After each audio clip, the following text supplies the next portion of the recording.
Hello friends, today I'm going to share my adventure of building this sail catamaran right on the shores of Lake Ladoga in true field conditions. Armed with basic tools, I found 2 fallen pine trunks and over 2 summer vacations first crafted a wooden canoe and then the following year a sail catamaran. This was my first experience with such a project, an experiment filled with challenges just as you would expect. And let me tell you, rowing and sailing across the picturesque Ladoga scurries on a handmade vessel built from local materials brought unexpected creative challenges and unforgettable experiences. Overall, it was a fantastic getaway. Even the wild dog I rescued from a net seemed to approve my catamaran. Just look into her honest eyes, she won't lie. And if you don't trust birds, here's my fluffy assistant who will gladly vouch for the project. I will introduce you to my furry shipyard helper later. For now, let's get back to the catamaran. In the last episode, I shared in detail how I built the canoe, the main hull of the catamaran. If you haven't watched it yet, I recommend starting there. For those who have, here's a quick recap.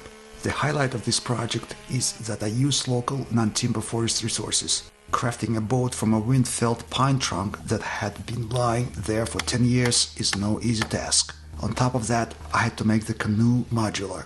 Why? Because I knew I wouldn't be able to carry a fully assembled canoe to the water alone. To avoid ending up like a Robinson Crusoe with a stranded canoe, I made the bottom detachable, which complicated the build significantly. By the end of my vacation, I barely managed to launch the canoe and set out on a journey. But this means that in comfortable conditions with pre-cut boards, you could probably build a non-modular canoe in just a couple of days. For your convenience, I've linked the first episode in the description below. That video includes useful tips on using a DIY chainsaw mill, angled dowel joints, and other tricks that might come in handy. So, in 2022, I didn't have to seal the canoe's interior with resin or attach the gunwales and rubbing strakes. That's where the 2023 project began. I started by applying a resin mix of rosin and turpentine, which I sourced from my forest Resin Distillery. The sealer soaks wonderfully into dry wood. I was so eager to embark on the maiden voyage and test my boat's detachable bottom design that I didn't even bother sealing the interior that day. One of the key advantages of this design is its practicality. If a board rots or gets damaged against an underwater rock, I can easily carry the bottom to the log cabin camp for quick repairs, or even construct an entirely new one if necessary. Take a look at this dark stripe on the canoe's sealed bottom. The resin absorbed much faster here, darkening the wood. This is a small piece of sapwood I couldn't discard due to material shortages. Unfortunately, it will rot 3 times faster than the rest of the bottom, which is made from hardwood. Check out how moisture evaporates from my bridge's arch supports in the early morning. It hasn't rained, but after 2 seasons the bridge has started absorbing dew, so it's time to reseal it. After exposure to sunlight, the bridge darkened during the second sealing process. Sad, but it blends better with the nature now.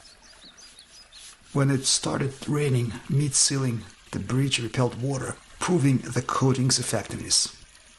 It will last much longer now, plus the pleasant smell and satisfaction from the process make it all worthwhile. You might wonder why I'm still at the cabin when the main project is happening on Ladoga's shores.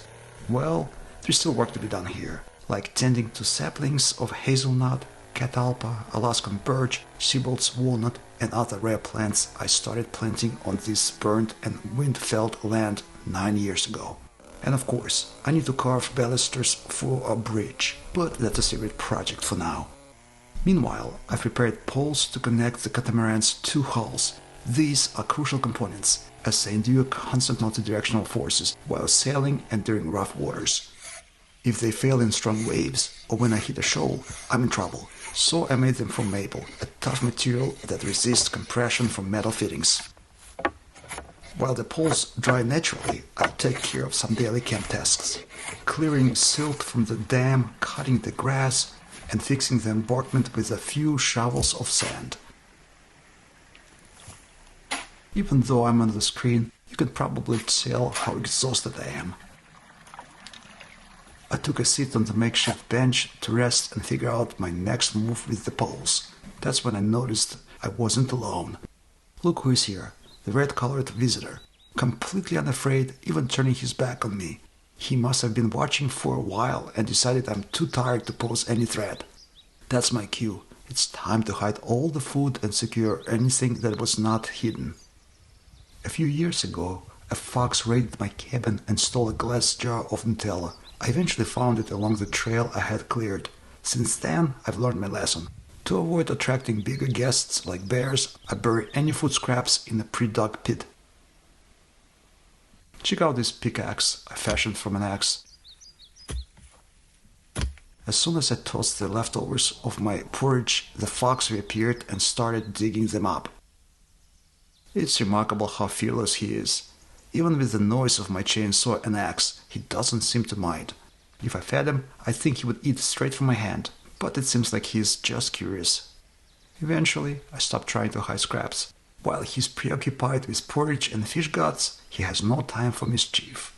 Although mischief finds a way, I discovered this potato on a hill about a kilometer from camp. Judging by the teeth marks, it's definitely his handiwork. The fox den is just 100 meters upstream from my bridge. Most of the tasks at this campsite are done, so I can head back to Lake Ladoga with minimal tools and finish my canoe project. You might remember how I mentioned that last year I didn't have time to install the canoe's gunwhale, trim and rub rail. Without them, even small waves splash water inside. A less than pleasant experience when rowing against the wind. First thing first, I will install the gunwhale, a thin strip that covers the edge of the canoe. It'll raise the sides a bit and, more importantly, act as a wave deflector. Bending the trim into shape was harder than expected. My initial method, the same one I used to spread the canoe sides, didn't work. I was afraid of breaking the pieces.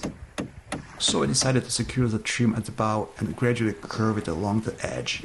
The key is to get the left and right pieces to meet at the perfect angle.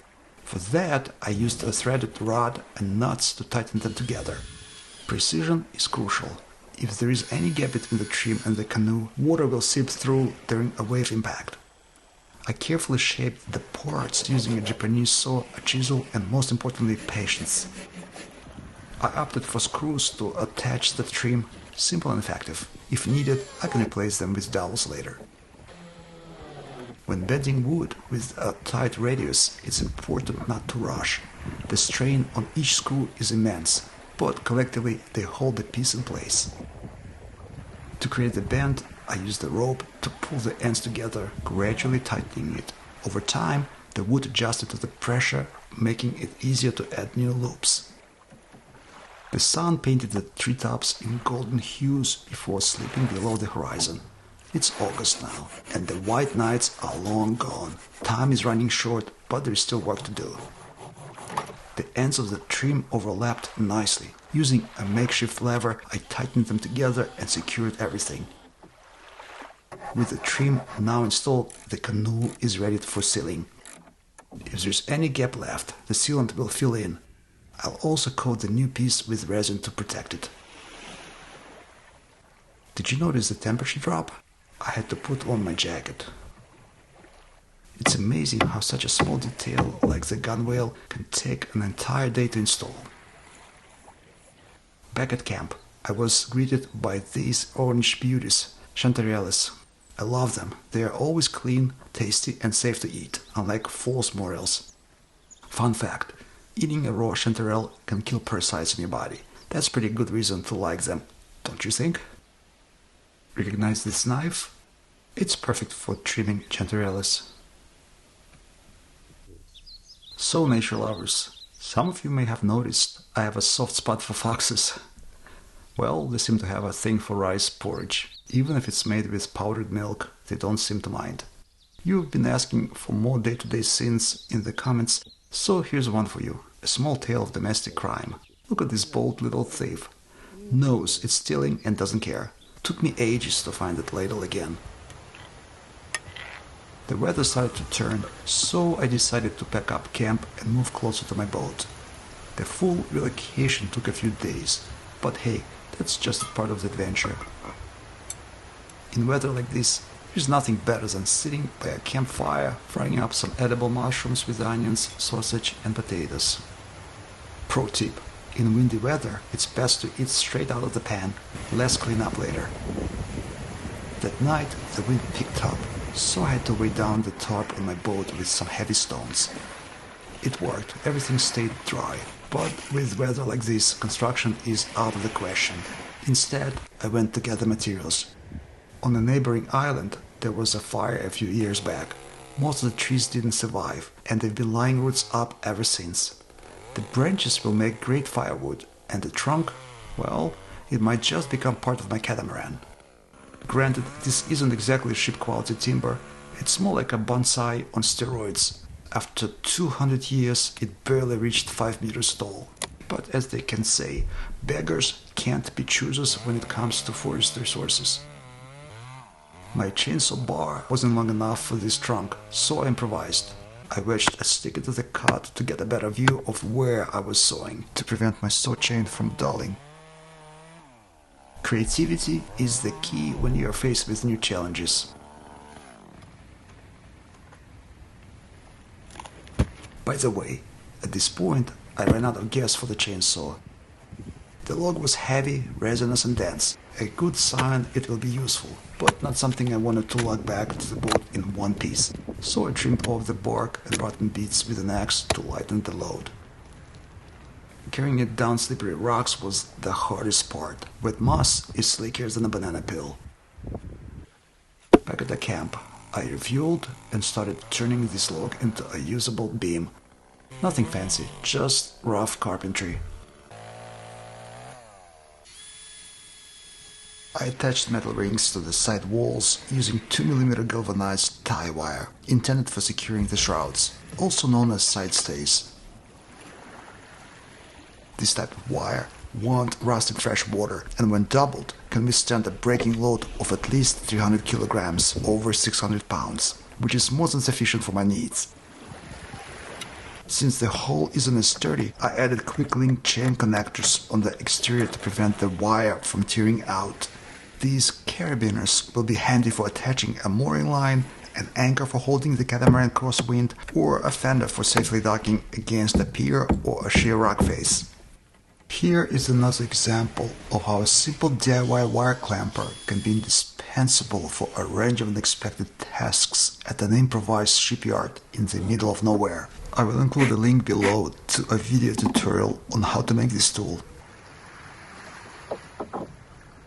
This spring snap carabiner will serve as a quick connector for the mast's forestay. Lastly, I need to drive in a couple of long screws to reinforce the mast's base, and then we're done with this hull. The night turned out to be drizzly. Good thing I covered the tools with this tarp. For now, it's all about functionality. Using a hand plane makes a quick work of it. I love hand planing. Just look at these shavings. Unfortunately, the video can't capture the smell of freshly planed wood, and to top it off, there's no unpleasant noise from it. It's the perfect tool to use here, surrounded by nature. I brought down some maple poles I had prepared earlier. After a quick test fitting, I realized that the pine beam would work better on its edge for structural support. That made the attachment process a bit more complex, but nothing a little creativity couldn't solve. The beams are naturally curved and rounded in cross-section, which meant I had to carve custom grooves into the pine beam. A bit of a challenge, but it adds to the charm of building with raw materials. My bolts were too short to go all the way through, so I had to chisel out niches for the nuts and washers. A bit tedious, but worth it for a snug fit. The second beam didn't have as many complications, and I even prepared a transition platform for the aft beam ahead of time. For a quick temporary solution, I'd say it turned out pretty well. By the way, this drill bit is another one of my DIY creations. If you're curious, I'll leave a link to the video where I explain how I made it.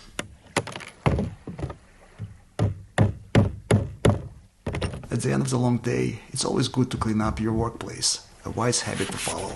Tomorrow, we'll continue refining the catamaran.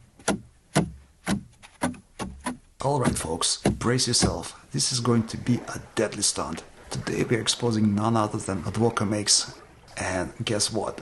The haters were right. Over the winter, my dugout canoe really did dry out and shrink. Between the second and third frames, a plank on the bottom cracked. Man overboard. Water started leaking in through the breach, but it's not as bad as it sounds. Once the wood gets wet, it swells, and the crack seals itself naturally. Crisis averted. Now check this out. My sail setup with a top stay sail can be fully raised and lowered in just 2 minutes. When it's down, the whole rig fits neatly inside the canoe's hull. As a touring enthusiast, this compactness is a huge plus for me. The next morning, I got back to work on merging the kayak and canoe into a prototype catamaran. My next task? Securing the rear beam to the canoe. Thankfully, drilling holes in the canoe doesn't compromise its buoyancy. The simplest and most reliable solution here is using wire clamps. A pre-tensioned wire clamp stays tight even in rough waters. But here's where I messed up. Looking back, I should have brought along a small diameter tube. Without it, the wire digs into the canoe's wooden hull. There are no hardware stores on these islands, but tourists tend to leave behind skewers. My plan? Turn those skewers into makeshift half tubes to protect the wood. On the very first stop, I found a handful of skewers.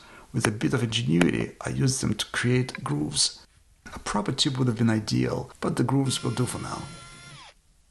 Sure, I could have bolted the catamaran beams to the gunwales, but that would have been purely decorative. On real waves, this setup would tear apart. Either the bolts would snap or the gunwales would detach from the hull.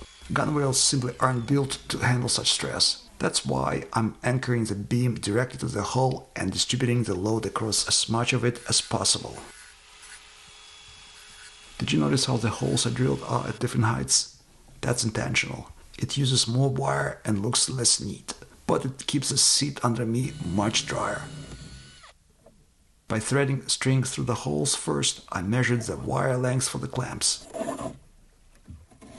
Some of you in the comments accuse me of being reckless, climbing trees, chainsawing logs barefoot, but to my defense, I take real precautions when my safety depends on external factors.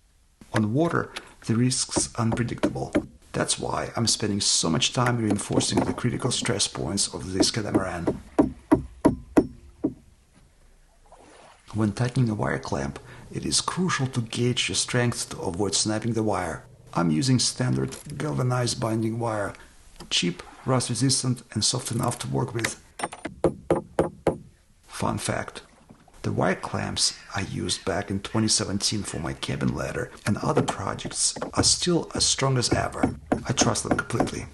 Although on the kayak, I added bolts to the T-slot rail to attach the spacer. Admittedly, I could have searched for the sturdier beams, but as my grandfather always said, stay calm, uncle.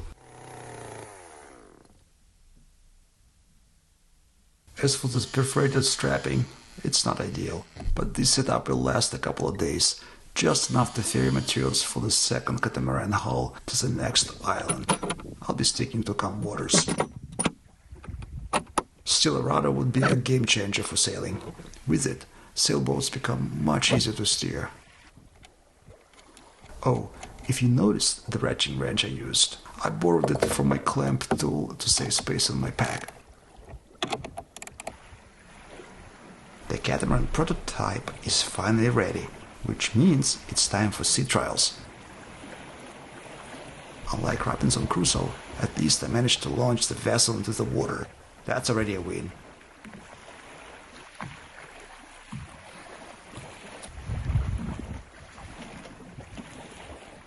First impression?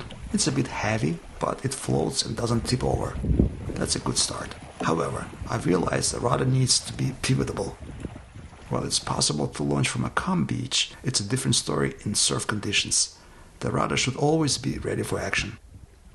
To be honest, I expected a bit more from this prototype. It doesn't sail well against the wind, which makes sense. It has no centerboard. And the speed, let's just say it's not breaking any records. The trials revealed significant design flaws. The prototype has too much frontal resistance and not enough lateral resistance. Even on full course, it gets blown sideways by the wind. Looking closely, my kayak itself is basically a catamaran. This gives it great stability, but naturally sacrifices speed. For the second hull, I'll need something sleeker. But hey, that's the whole point of testing, to identify weaknesses in the design. Of course, I couldn't resist taking my revamped vessel on a little sailing adventure around the nearby islands. Along the way, I reunited with some old friends and spent the rest of the day with them. Having a temporary camera operator was a bonus, especially during an unexpected rescue mission. As we sailed past, we noticed seagulls attacking something on the water's surface. It wasn't a fish, it was a duck. After a closer look, I realized the duck was tangled in a fishing net. I hope the net's owners don't hold a grudge for me stealing their catch. And please don't blame the camera operator for the footage. He's an artist, and this is his creative vision.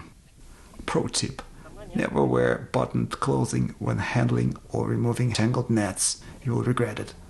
Unfortunately, this rescue wasn't planned, so I wasn't prepared. Untangling the duck was a real hassle. If it had been my own net, I would have just cut it. After handling a wild bird, disinfect your hands thoroughly. The worst food poisoning I've had was at 15, when I rescued a baby seagull. I thought I was going to meet my maker. Trust me, you don't want that experience.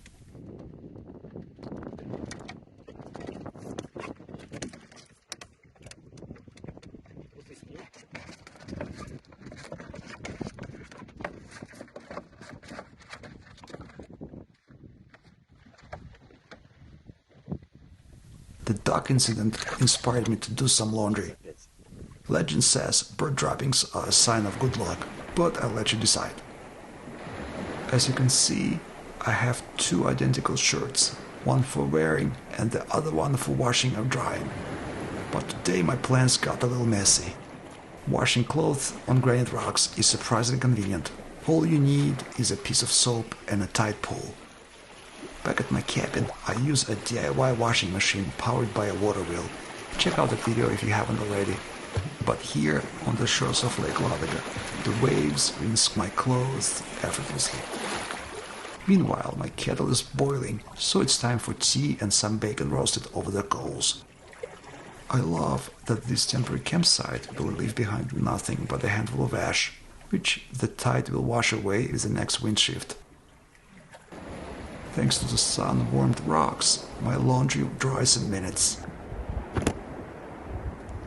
After saying goodbye to my friends, I return to the campsite at the sunset, rowing instead of sailing. Northern Ladoga evenings in August are usually calm, making row sailors the envy of purist sailors. During yesterday's sailing, I found a scenic spot to continue construction on the catamaran. It is close enough to transport materials and tools using this prototype. The weather is on my side, so it's time to load up. In a previous video, I spent a lot of time explaining how I turned falling trees into planks and glued them into side panels for the canoe. I won't repeat myself here. I'll just load the panels and deliver them to the improvised shipyard. Launching a loaded catamaran, even in the waves, takes some effort. But once I cleared the cape, a light breeze picked up. No paddling required. For this video, I wanted some sailing footage captured from the shore, so I circled back and forth, adjusting the camera tripod and gliding past for dramatic shots. Of course, right as I got the perfect angle, the wind died. Classic maritime irony. Paddle against the wind one way, and on the return trip, it either stops or shifts to the opposite direction.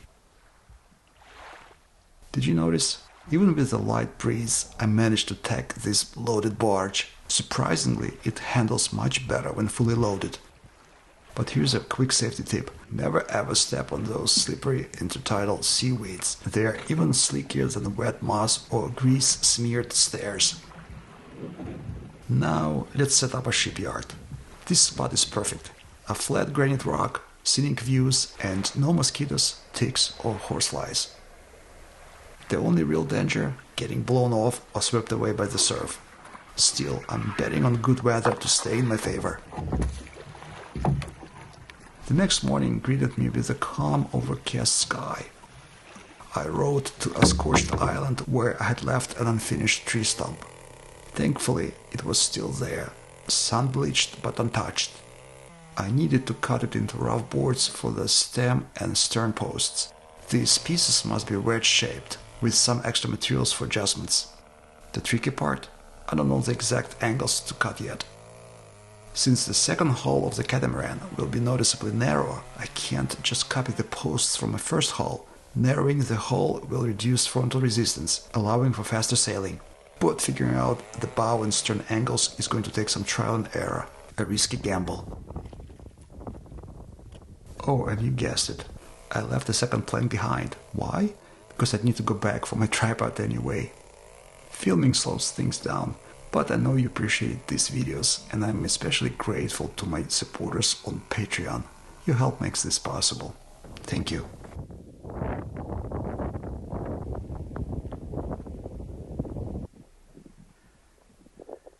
By the time I rode back to my island, the wind had picked up. Northern Lake Ladoga's weather is unpredictable. The breeze quickly drew warmth from my body, so I pulled up my hood. Oddly enough, my bare feet felt cozy on the sun-warmed rocks. A simple pleasure. In summer, Ladoga often clears single-layer clouds, leaving blue skies overhead, even when the surrounding landscape is painted in gray. I love lying on warm granite, watching clouds dissipate as they approach the lake.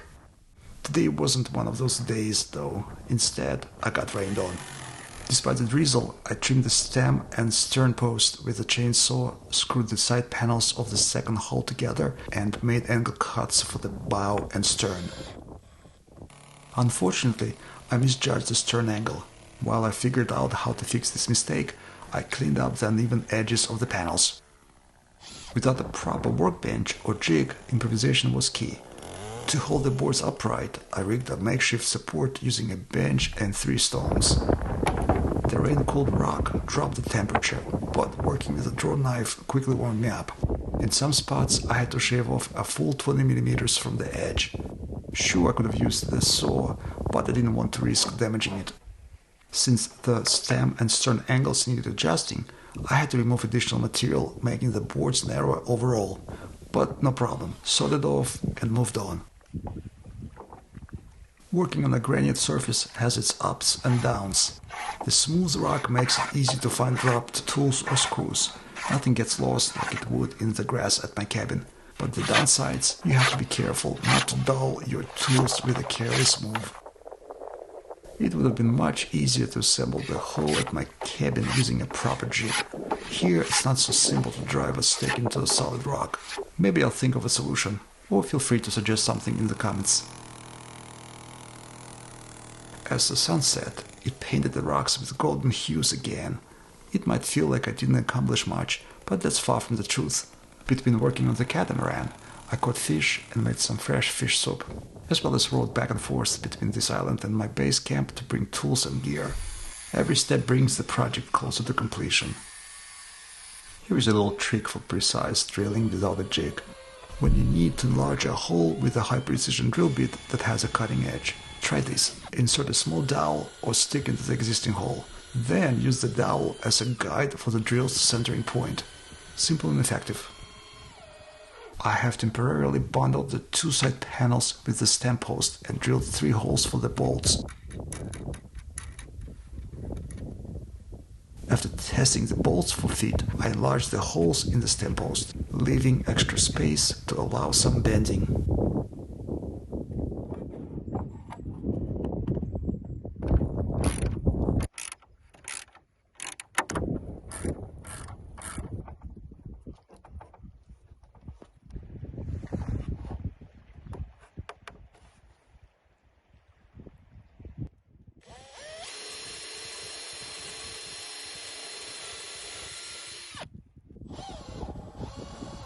Before gluing, everything needs a proper test fit. My main goal is to determine how much the sides can flare out while maintaining the minimum width for the hull space. As a boat builder, you are always balancing two competing priorities, maximizing the hull's buoyancy and minimizing its drag. This involves constant adjustments and test assemblies, depending on how the wood flexes. After several fittings, I settled on a compromise for the hull's shape. Unlike last year's canoe project, this time I can assemble and adjust the second hull's sides one section at a time. First the stern and then the bow without rushing. That's thanks to the narrow design of the hull.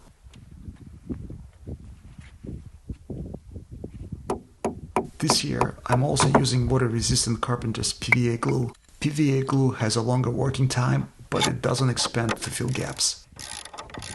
You can see there is a slight gap between the inner edges of the stem post and the side panels, though none on the outside. To seal the gap, I'll use a traditional caulking method, packing it with cotton rope. This old-school technique works wonders. If water leaks into the gap, the rope swells and blocks the flow. Given that this hull won't usually be occupied, it's better to be safe than sorry.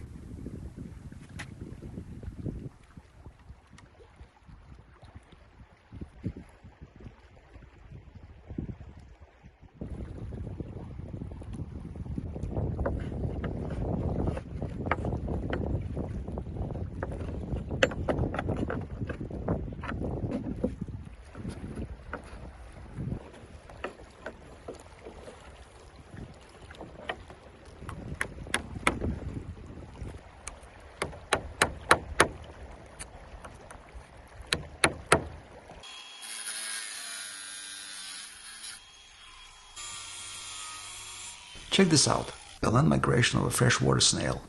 I believe it's a pond snail. While I was away for about 90 minutes, cooking lunch and washing dishes, this little guy climbed onto my boat. Who knew snails move so quickly? Temporary pine braces holding the sides apart were replaced with permanent ones. These braces double as seats when rowing on calm waters. The hull's displacement is just enough to support one passenger, though the waterline rises halfway up the hull. Now it's time to trim the excess from the stem post and stern post to prepare for working on the hull's bottom. A draw knife came in handy for this, shaving down the edges of the side panels to ensure the bottom plank fits snugly. The bottom will be made from a single narrow board. Its surface needs to match the angle where the sides meet. I trimmed the edges of the sides to create a smooth fit, then marked the bottom plank for cutting. I positioned the plank carefully to ensure nuts on the woods either ended up as waste or were along the cutting edge. Nuts don't interfere with chainsawing, but they are a pain to hand plane.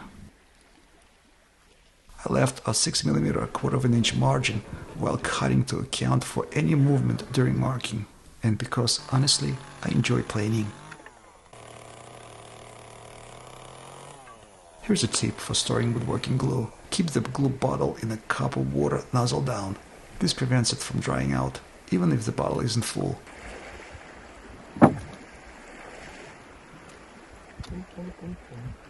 When attaching the bottom plank with screws, I pre-drilled holes with a countersink bit equipped with a depth stop. It's an incredibly useful tool. As the sun sets over Ladoga, it's time to gather kindlings for a campfire. There is something special about these sunsets, much more vivid than what I see at the camp deep in the forest. I miss the tranquility of these islands. By touch, I double-checked the smoothness of the hull, since the fading light made it hard to see. The next morning brought a gentle breeze and cool weather, perfect for sealing the catamaran with resin. While sealing the hull, I noticed leftover screw holes that needed plugging with wooden dowels. That delayed the sealing process, and, as always, the wind began to pick up.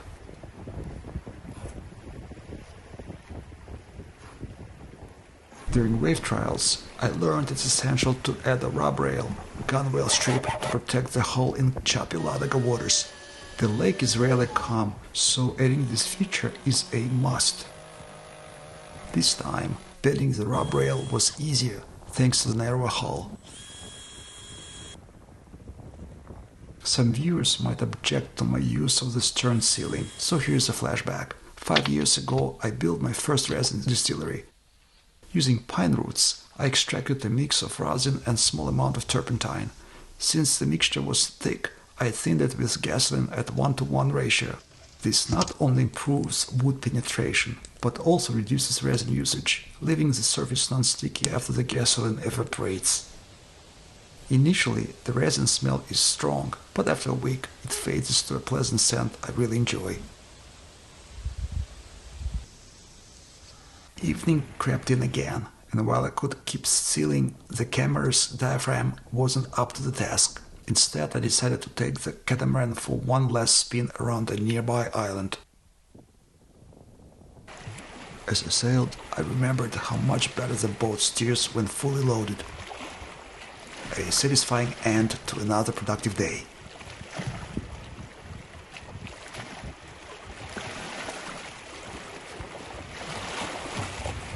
Watch closely. We are about to witness a small emergency. The top-end lift snapped. The boom detached from the halyard and fell straight into my head.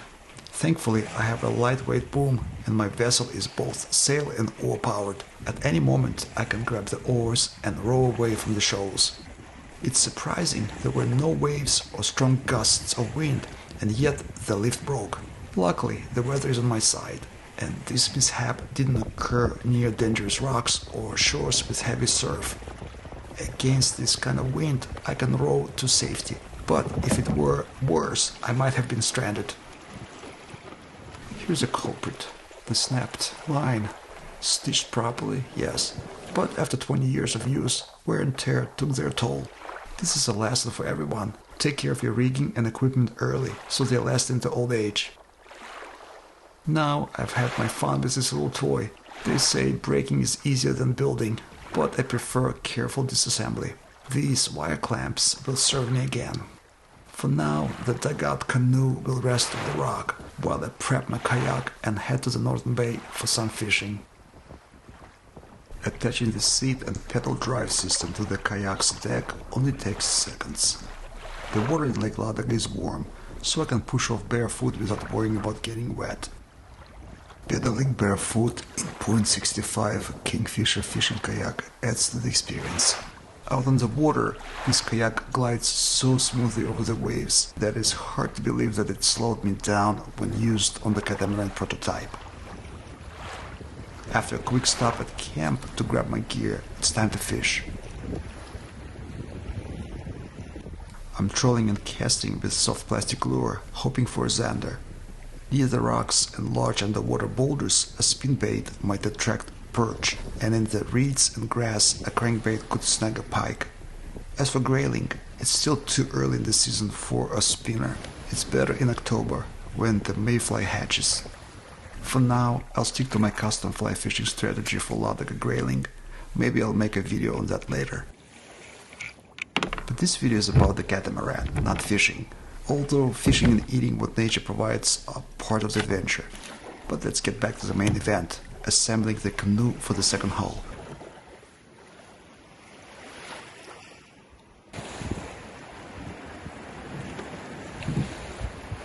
The crossbeam cylinder doesn't sit well against the gunwhale. I'll need to cut a notch. I marked the slots on site and quickly made the cuts with the chainsaw. Sure, I could have used the chisel for a neater job, but that would mean flipping the canoe and time is running out on my vacation.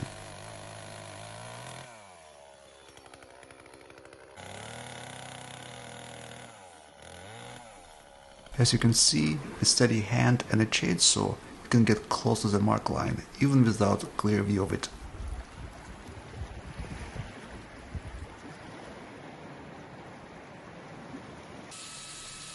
After disassembly, I had ready-made wire clamps left over. Installing 2 of them per side is more like a quick break than a task. For shortening the beams, I chose a Japanese handsaw for a cleaner cut. The cylindrical offcuts will come in handy as rollers when launching the catamaran into the water.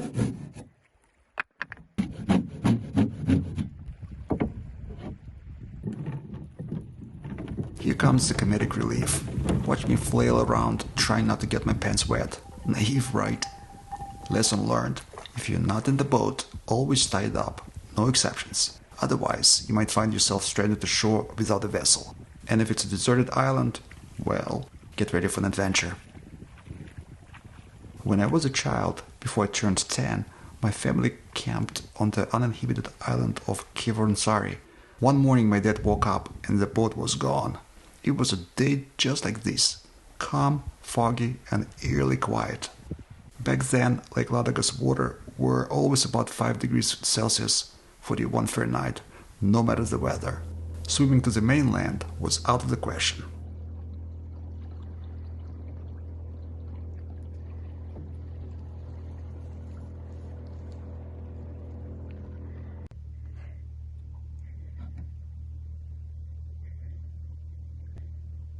But let's move on. Here is a demonstration of how a row-sail hybrid outshines a purely sail-powered vessel. If the wind dies, you pick up the oars.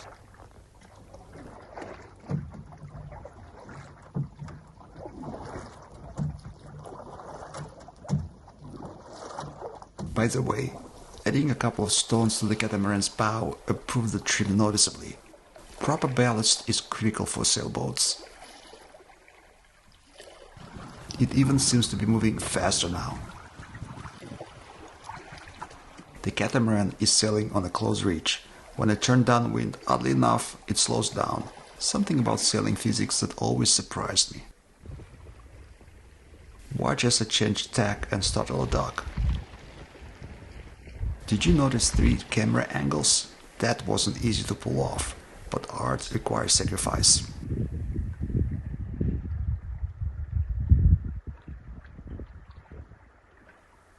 Finally, it's time to appreciate the fruits of my labor. I love the northern wilderness.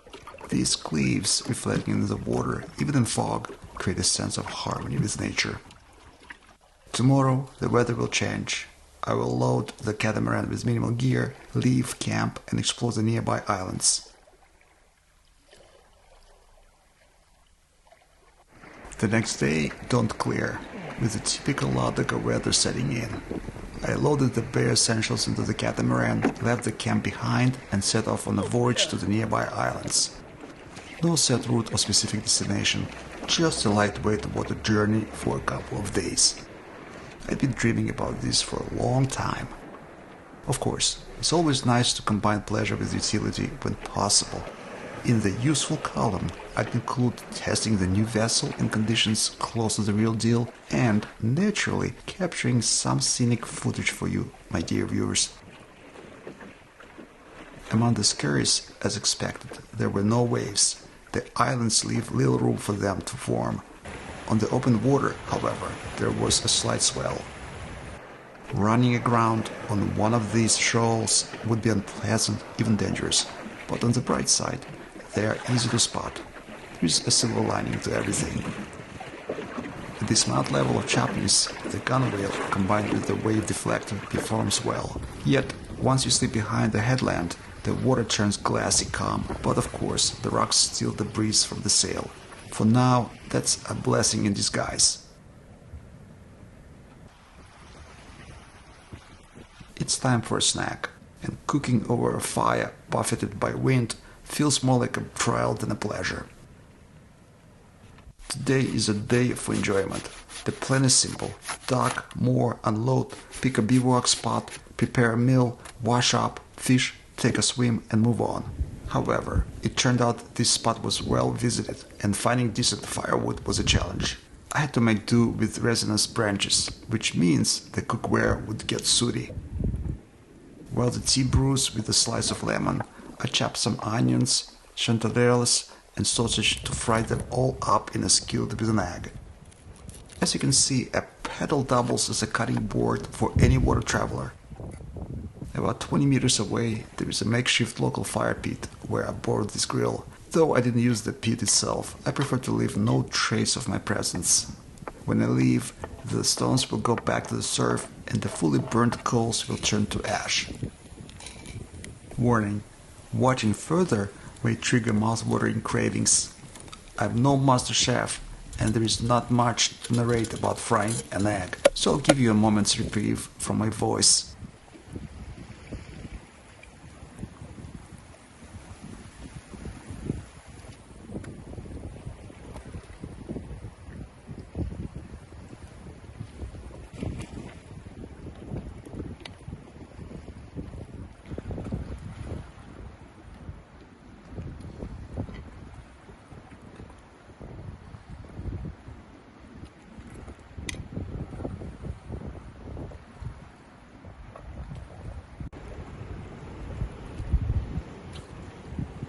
Up front, you can see traces of a makeshift sauna, or at least what passes for one. In the previous video about the canoe, I showed you how to set up a field sauna. Personally, I think a sauna without a sturdy bench and a large heat-retaining stone hearth is hardly half a sauna. Over the years, I haven't shown much about camp life organization, but many of you have persistently asked for it in the comments. So the next clips will be about setting up a short-term campsite with an overnight stay on this shore. I don't think much explanation is necessary, just visuals of cozy communion with nature. I will leave you in the quiet by the fire and will resume my chatter in the morning. That said, many viewers tell me they watch my videos before bed to drift off and dream colorful, pleasant dreams. In that case, good night.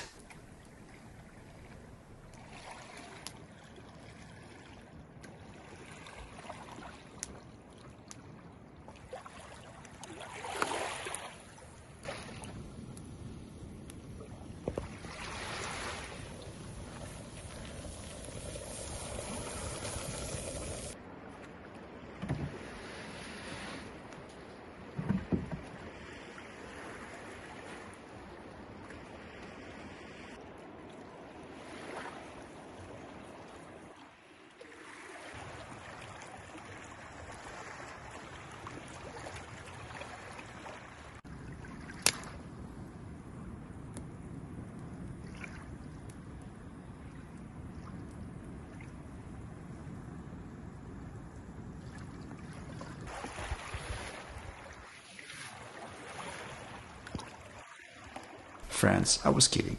I can't let you off until morning. After all, the best conversations happen by the fire under a starry sky. Wouldn't you agree? I realize I haven't talked much about the sails, but fitting everything into one video is impossible. If there's interest in the comments, I'll post an additional clip. I read all your comments. Alright. The fire is burned down, so it's time to call it a night. By the way, I'd greatly appreciate your suggestions for a name for this catamaran. I have one or two ideas in mind, but if you come up with something more unique, you just might hear or see it featured in one of my upcoming videos.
postscript.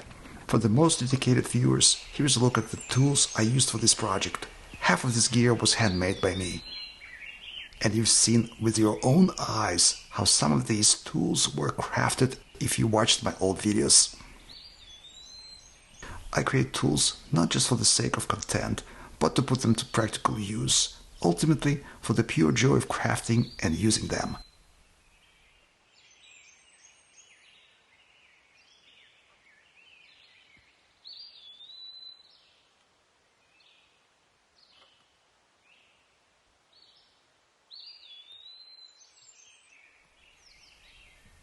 Friends, that's all for today.